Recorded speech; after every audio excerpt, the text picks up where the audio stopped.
अस्सलाम वालेकुम जी, मेरा नाम डॉक्टर उस्मान जवेद है और मैं माहिर अमराज मैदा व जिगर हूँ। आज मैं जिस मौजू की तरफ आप सबकी तवज्जो दिलाना चाह रहा हूँ वो इंतहाई कॉमन हो गया इन कुछ दिनों के अंदर, और बहुत सारे जो पेशेंट्स हैं हमारे पास आ रहे हैं इस मसले के साथ, वो है ब्लड इन स्टूल या पखाने के अंदर खून का आ जाना। वैसे तो ये एक बहुत बड़ा टॉपिक है, हम कोशिश करेंगे कि इस शॉर्ट सी वीडियो में आपको इसके बारे में ज़्यादा से ज़्यादा आगाही दे सकें। अब जो ब्लड एंड स्टूल है या पखाने के अंदर जो खून आना है, इसकी बहुत सी वजूहात हो सकती हैं। आम तौर पे ये मेल और फीमेल दोनों पॉपुलेशन के अंदर इक्वली प्रेवलेंट होता है, मतलब मर्दों के अंदर भी होता है, ख़वातीन के अंदर भी कुछ केसेस के अंदर ब्लड एंड स्टूल जो है वो आ रहा होता है। होता इस तरह है कि आपको या तो पखाने के साथ मिक्स होकर खून आ रहा होता है या पखाना करने के बाद जो है वो खून जो है वो रिसना स्टार्ट हो जाता है। इसकी अगर मैं कुछ वजूहात बताता चलूँ तो कॉमन जो वजूहात है उनमें से एक एनल फिशर है। एनल फिशर के अंदर ये होता है कि जब खाने वाली नाली होती है उसके ऊपर ज़ख़म आ जाते हैं या उसके अंदर कट आ जाते हैं, जिसकी वजह से खून रिश्ता स्टार्ट हो जाता है। उसके अलावा कोलाइटिस है कि आपकी जो आंत है उसकी इन्फ्लेमेशन हो गई है, जिसकी वजह से खून आ सकता है।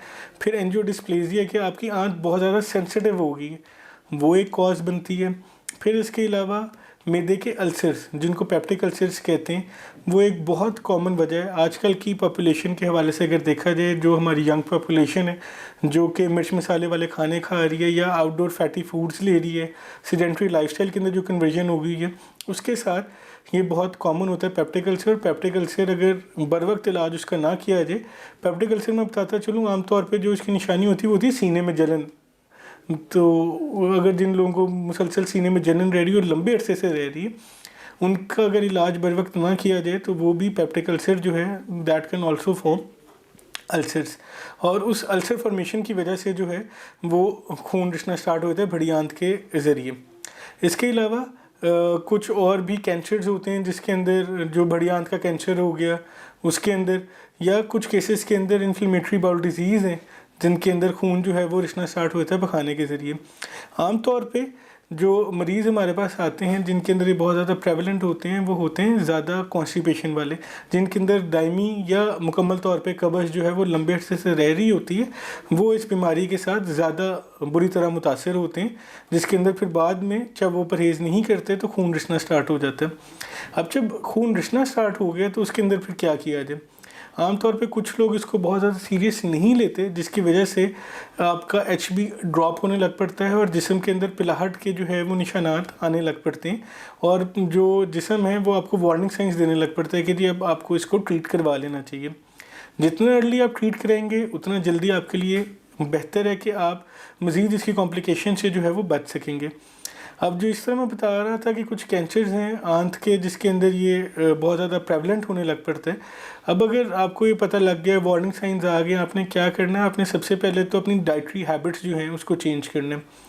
डाइटरी हैबिट से मुराद ये है कि आपको फ़ाइबर का इस्तेमाल ज़्यादा से ज़्यादा करना है। आमतौर पे अगर तो कब्ज़ के साथ एसोसिएटेड है तो आपने कब्ज़ जो है हर बंदे की मुख्तलिफ रूटीन है जिसके साथ उसको चीज़ों के साथ हो रही है। सबसे पहले तो अपना डाइट प्लान ट्राई करना है कि आपने कौन सा डाइट प्लान अडॉप्ट करना है। जो फूड्स हैं वो आपने कट डाउन करने अपने मॉलेज के मशवरे के साथ कि मैं कौन से ऐसे फ्रूट्स वेजिटेबल्स या चीज़ें लूँ जिससे मुझे जो है वो कब्ज़ की प्रॉब्लम ना हो और मेरा स्टूल जो है वो नॉर्मली है। जब आपने अपनी डाइट सेट कर ली तो फिर आप अपने मॉलेज के मशवरे के साथ कुछ टूल सॉफ्टनर्स जो हैं वो हम देते हैं ताकि आपको जो खाना है वो खोल के और बआसानी आए और आपको ज़ोर ना लगाना पड़े। जितना कम आपको ज़ोर लगाना पड़ेगा उतना कम आपकी आंत के ऊपर और आपकी खाने वाली जगह के ऊपर प्रेशर कम होगा और उतनी ही ईज़िली आप स्टूल पास कर सकेंगे और ब्लड आने के चांसेस उतने ही कम होंगे। अगर तो ये सारी चीज़ें करने के बावजूद भी ब्लड आ रहा है तो फिर इसको आपको थॉरली इन्वेस्टिगेट करना पड़ेगा, जिसके अंदर हमारे पास कुछ ब्लड टेस्ट मौजूद हैं, स्टूल कंप्लीट है, CBC है, या कुछ ट्यूमर मार्कर्स हैं जो हमें करवाने पड़ते हैं। इसके अलावा हम कुछ जो टेक्निकल सपोर्ट है जिस तरह कोलोनोस्कोपी है, अगर पेप्टिक अल्सर सस्पिशन है तो हम एंडोस्कोपी कर सकते हैं। उसके अलावा हम बेरियम स्वॉलो, बेरियम मील, इस तरह की कुछ टेस्ट हम करेंगे ताकि हम मुकम्मल तौर पे इसकी तशख़ीस कर सकेंगे क्या चीज़ है जिसकी वजह से जो है वो खून रिसने लग पड़ता है। आमतौर पे जो कब्ज़ के साथ एसोसिएटेड मरीज़ होते हैं उनके अंदर थोड़ी सी अदवायात और डाइटरी पैटर्न अगर हम बेहतर कर लें तो उससे बहुत हद तक चीज़ें बेहतर हो जाती हैं। जहाँ पे अगर हेमोरॉइड्स, पाइल या कोई इस तरह का मसला हो तो फिर वहाँ पे स्टेजेस आती हैं। अगर स्टेज 1 और स्टेज 2 है तो उसके अंदर हम अद्वयात के थ्रू ही पेशेंट को मैनेज कर सकते हैं। अगर स्टेज 3 या स्टेज 4 है तो फिर हमें सर्जन्स की हेल्प लेनी पड़ती है, ताकि हम सर्जन्स को बीच में इन्वॉल्व करके उसके अंदर अगर हमने टीका लगाना है या उसका मुकम्मल तौर पे कट देना है या लाइगेशन करनी है, वो हम उसके मुताबिक उनसे मशवरा करके इसको करते हैं। तो जो टेक होम मैसेज है इस सारी गुफ्तगू का है वो ये है कि सबसे पहले तो आपने अपनी जो कब्ज़ है उसको कंट्रोल करना है। सेडेंट्री लाइफस्टाइल जो है उसको आपने छोड़ना है। तीसरे नंबर पे आपने फ़ाइबर का जो है इस्तेमाल ज़्यादा से ज़्यादा करना है। और अगर आपको 2 या 3 दिन हो गए और मुसलसल जो है वो स्टूल के अंदर ब्लड आ रहा है, तो आपने फ़ौरन तौर पे अर्जेंटली मेडिकल अटेंशन लेनी है, ताकि आपका मसला ज़्यादा होने से पहले बर वक्त आपको दवाइयात दे के इसको मैनेज किया जाए। अगर आप मज़ीद इस सिलसिले में कुछ पूछना चाहते हैं तो आप हमसे रब्ता कर सकते हैं, ताकि हम आपकी बेहतर तौर पर और अच्छी तरीके से मावनत कर सकें। बहुत शुक्रिया।